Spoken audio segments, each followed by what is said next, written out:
And you'll have something like this after it's cooked. This one cooked for a very long time because I was doing other things and just totally forgot about checking on them this morning. But still, they're perfectly fine. Now you see it looks really dark in here, and that's just where the spices have concentrated in while it's cooking. But when I stir it up, it's not going to be a problem. So I've stirred it all in, and now you see it's shrunk down even a little bit more. And basically you just have mushy, liquidy, cooked down fruit. But once you blend it up, that is going to go away too. Stick blenders are everything, but be careful with them. Keep the stick and the blade down in the liquid.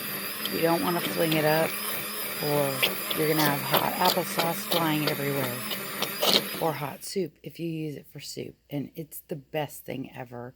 Soup recipes that tell you to transfer to the blender, no, that is a thing of the past. Just use your stick blender.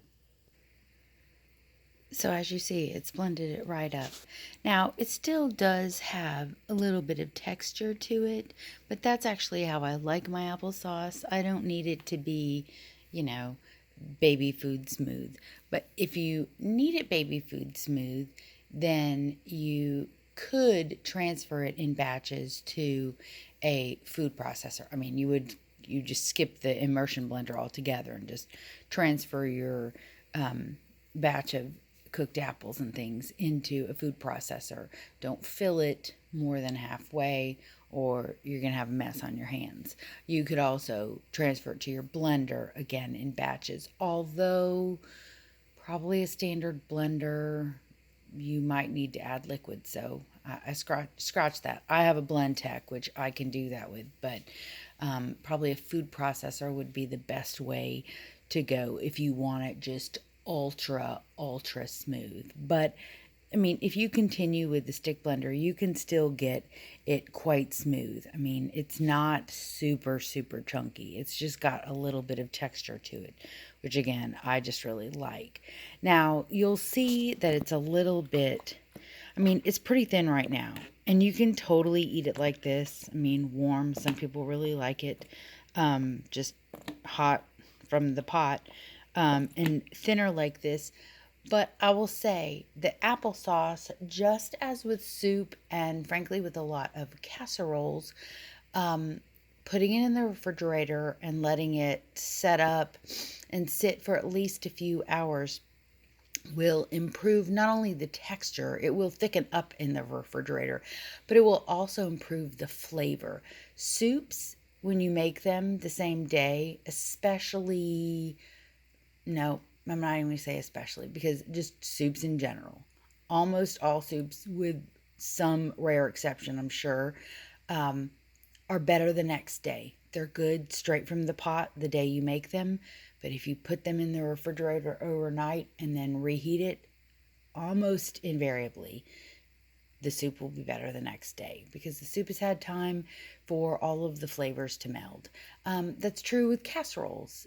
Generally, casseroles, again, with some exception, casseroles are often better the next day after they've had a chance to meld in the refrigerator. So too the applesauce, which does not need to meld so much, but it just improves the flavor. And we're aging it, if you will, ever so briefly in the refrigerator. And again, it will thicken it up.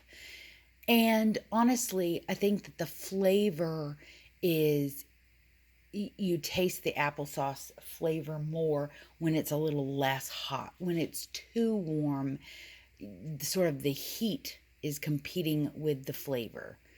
That is not super scientific, but it's just experientially what I know to be true. So here you are, you have your applesauce. See how easy that was? Now just put this into jars. If you have a vacuum sealer, which I highly recommend because it is just the best thing ever, you can vacuum seal it and it'll last for a long time in your refrigerator for weeks. Alternatively, you can freeze it in some freezer jars, which they make jars specifically for that purpose. Obviously, you wouldn't want glass. Or you just eat it up really fast because you eat it on everything because it's just that good.